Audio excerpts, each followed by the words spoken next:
Assalamualaikum warahmatullahi wabarakatuh. Di sini saya akan menjelaskan tentang sistem reproduksi pada tumbuhan. Yang pertama, pengertian dan tujuan reproduksi pada tumbuhan. Reproduksi tumbuhan adalah proses perkembangbiakan tanaman atau pembentukan individu baru atau keturunan pada tanaman agar tidak terjadi kepunahan. Reproduksi bertujuan untuk melestarikan makhluk hidup agar tidak terjadi kepunahan. Reproduksi pada tumbuhan dapat berlangsung secara vegetatif dan generatif. Reproduksi secara vegetatif atau propagasi vegetatif timbul generasi baru tanpa didahului peleburan gamet jantan dan gamet betina, sehingga sifat keturunannya pada dasarnya sama dengan induknya. Reproduksi generatif adalah terjadinya individu baru yang didahului dengan peleburan dua sel gamet. Kemudian struktur dan fungsi alat reproduksi pada ganggang atau algae. Alga adalah organisme uniseluler dan multiseluler yang hidup di air. Alga memiliki ukuran yang beragam, di antaranya memiliki flagellum. Struktur alga belum dapat dibedakan antara batang, akar, dan daun sehingga disebut talus. Alga dapat dikelompokkan menjadi kelompok Thylophyta. Alga merupakan organisme autotrof. Alga bereproduksi secara aseksual, seksual, atau keduanya. Reproduksi aseksual pada alga dilakukan dengan cara membelah diri, fragmentasi, dan membentuk spora. Ada 3 tipe reproduksi seksual alga, yaitu isogami, heterogami, dan oogami. Alga atau ganggang terbagi menjadi beberapa kelas, yaitu Cyanophyta, yaitu ganggang biru, prokaryotik, Chlorophyta, yaitu ganggang hijau, Cryophyta, yaitu ganggang keemasan, Phaeophyta, yaitu ganggang coklat, dan Rhodophyta, yaitu ganggang merah. Filum Chlorophyta atau alga hijau. Alga hijau mengandung klorofil A dan B serta pigmen karoten yang menghasilkan warna berbeda-beda atau antara warna hijau hingga hijau kekuningan. Habitat alga hijau di perairan tawar, laut, danau asin, sumber air panas, dan batang pohon. Contohnya Protococcus, Chlorella, Ulva, Spirochim, dan Ilotrik. Protococcus merupakan alga hijau yang paling dikenal. B. Filum Rhodophyta atau alga merah. Alga merah lebih dikenal dengan rumput laut, sehingga bagian besar alga hidup di laut dan sisanya di perairan tawar. Ciri-ciri antara lain yaitu memiliki klorofil yang tertutup oleh pigmen merah atau phycoerythrin, dinding sel berupa selulosa dan getah, cadangan makanan berupa floridin yang dapat dimanfaatkan sebagai agar-agar. C. Filum Pepita atau alga coklat. Filum Pepita lebih kurang 1000 spesies alga coklat hingga melekat pada bebatuan di perairan laut.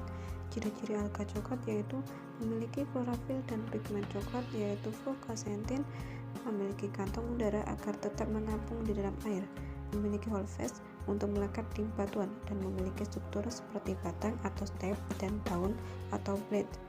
Alga coklat dimanfaatkan oleh manusia sebagai bahan pembuatan media pembiakan mikroba. Alga mengandung asam alginet yang bermanfaat untuk pembuatan tekstil, plastik, dan bahan kosmetik.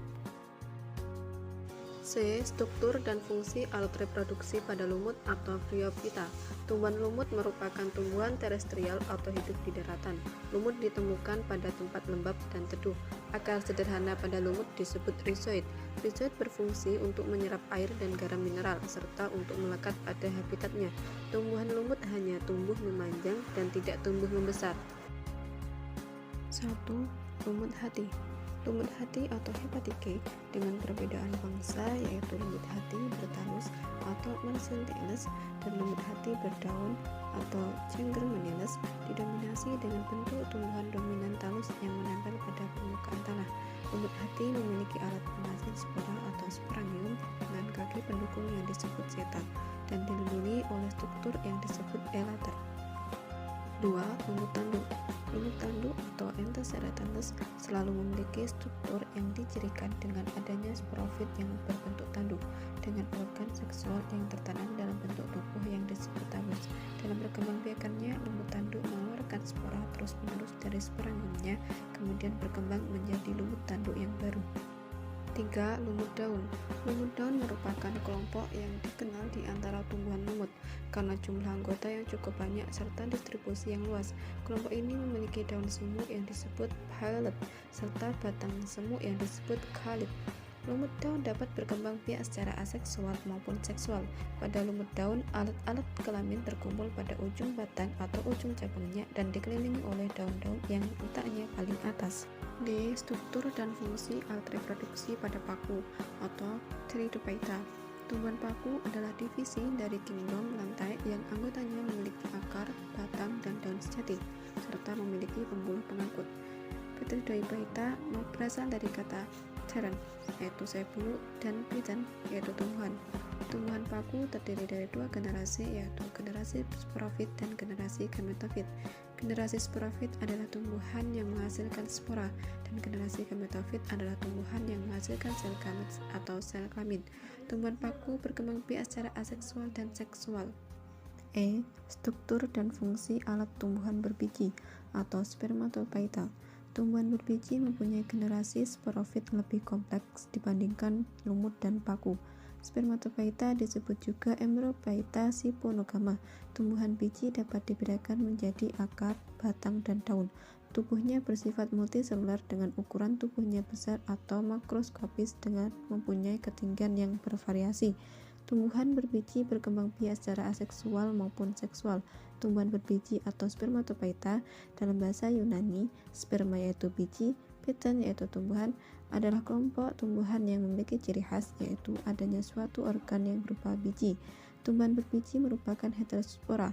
Tumbuhan berbiji membentuk struktur megasporangia dan mikrosporangia yang berkumpul pada suatu sumbu pendek.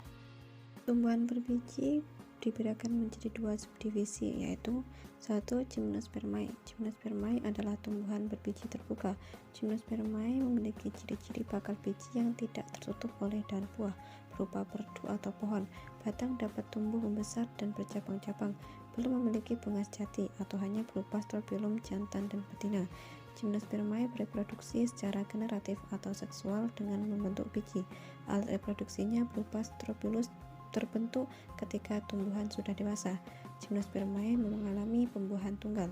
Gymnospermae dibagi menjadi 4 kelas, yaitu kelas Sadinae, kelas Cinchonae, kelas Kinetinae, dan kelas Coniferinae. 2. Angiospermae. Angiospermae adalah tumbuhan berbiji tertutup. Angiospermae memiliki ciri-ciri bakal biji diselubungi daun, buah, atau akar paling yang merupakan bakal buah berupa herba, perdu, atau pohon. Mempunyai organ yang berupa bunga lengkap. Terdapat kelopak bunga, mahkota bunga, serta alat kelamin berupa benang sari dan putik. Angiospermae memiliki alat perkembangbiakan berupa bunga.